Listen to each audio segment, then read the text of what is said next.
Isaac Newton was born on the 4th of January 1643 in the modern calendar. He was born at Woolsthorpe Manor in Lincolnshire.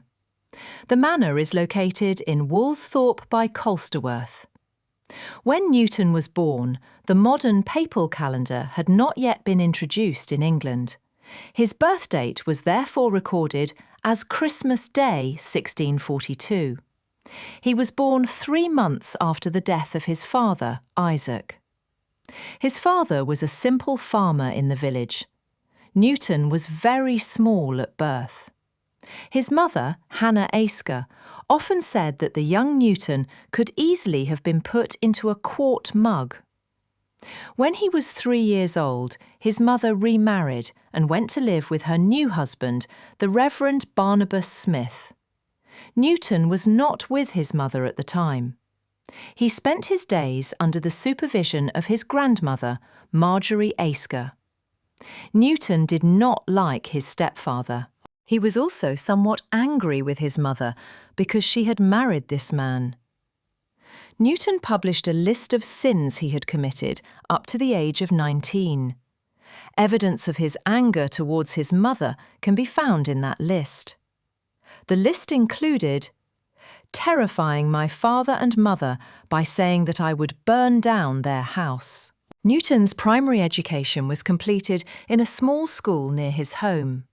At the age of 12, he was sent to study at Grantham Grammar School. There he lived in the house of a druggist and cellar. Newton was unrivalled in this school, which showed his talent.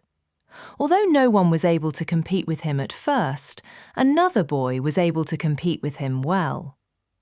From the beginning of his school life, Newton's greatest inclination was to make various types of machines. At that age, he built windmills, water clocks, kites, and sundials. Another important invention was a 4-wheeled vehicle that could be pulled by the rider himself. In 1656, Newton's stepfather died. Then his mother returned to Woolsthorpe and took him out of school.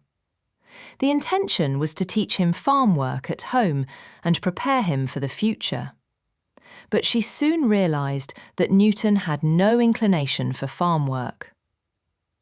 Newton's uncle was the rector of Burton Cogley. It was on the advice of this uncle that the family sent him to study at Trinity College, Cambridge. Newton matriculated from Trinity College in 1661. While studying at the college, he worked as a servant in various places of the college to pay for his studies. There is no record of him doing anything significant as a student at Trinity College. However, it is known that he mainly studied mathematics and mechanics. At Trinity College, he first studied Kepler's laws of optics. Later, however, he focused on Euclid's geometry. Because he could not understand several diagrams mentioned in a book on astrology bought at the fair. To understand these, it was necessary to know Euclid's geometry. Despite this, Newton could not understand anything in the book. Angered by this, he put it away as a trivial book.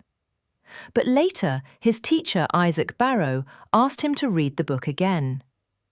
The book was written on Descartes' geometric research and work. During his undergraduate studies, Newton used to arrange all his books on a small bookshelf or in some such place.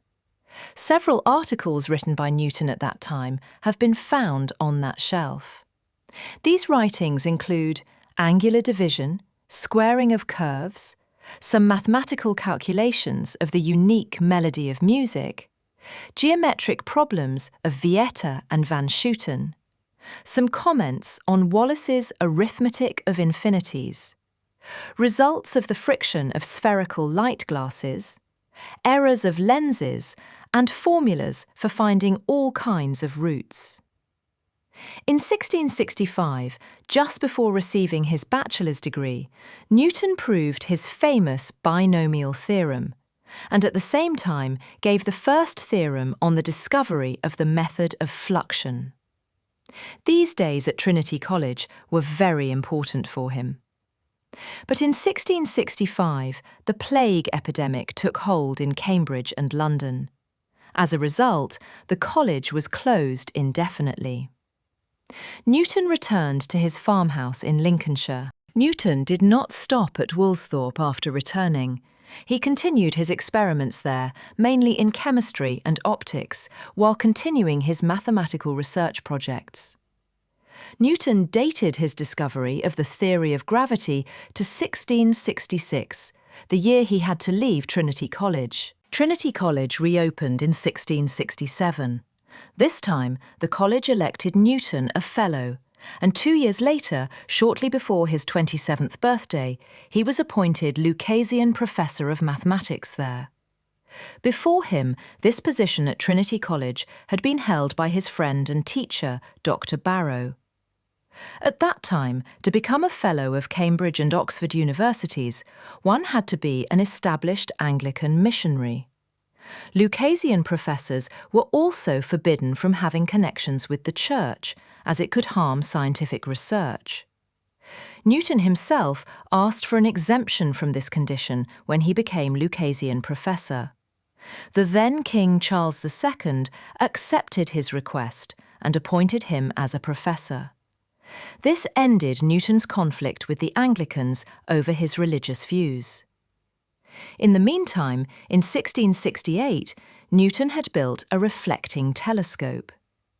In December 1671, Newton built a second telescope and presented it to the Royal Society. Before 1684, Newton had not felt the need to publish his work on gravity. Hooke, Edmund Halley, and Sir Christopher Wren had all made isolated discoveries about gravity, although none of them had been able to provide a definitive theory of planetary orbits. That year, the scientist Edmund Halley spoke to Newton about the subject and was surprised to find that Newton had already solved it. Newton proposed 4 theorems and 7 problems to Halley, which have become the mainstay of his research. Between 1685 and 1686, he wrote his most famous work, Philosophia Naturalis Principia Mathematica, which is known in English as the Mathematical Principles of Natural Philosophy. The work consists of 3 parts. Newton wanted to shorten the third part, but Halley encouraged him to write the third part in detail.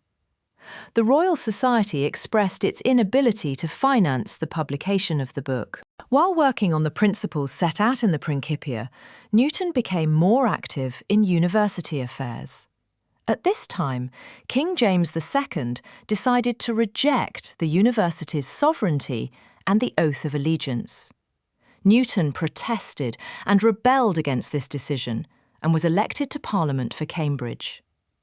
When he returned to the university after his political career, he fell seriously ill.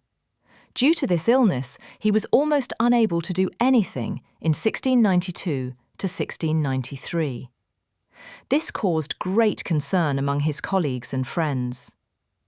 After recovering from his illness, he left the university and began working for the government. With the help of his friends Locke, Wren and Lord Halifax, he first became Warden of the Mint of the English government in 1695, and later Master of the Mint. He remained in this position until his death. In the last 30 years of his life, Newton made very few fundamental contributions to mathematical principles, but he was still enthusiastic and talented. In 1696, he solved a mathematical problem in one night. This problem was proposed by Bernoulli in a competition, and the time allotted for its solution was 6 months. Again, in 1716, he solved a problem in just a few hours. The scientist Leibniz described this problem as thrilling and difficult for English experts. At that time, he was very worried about 2 things.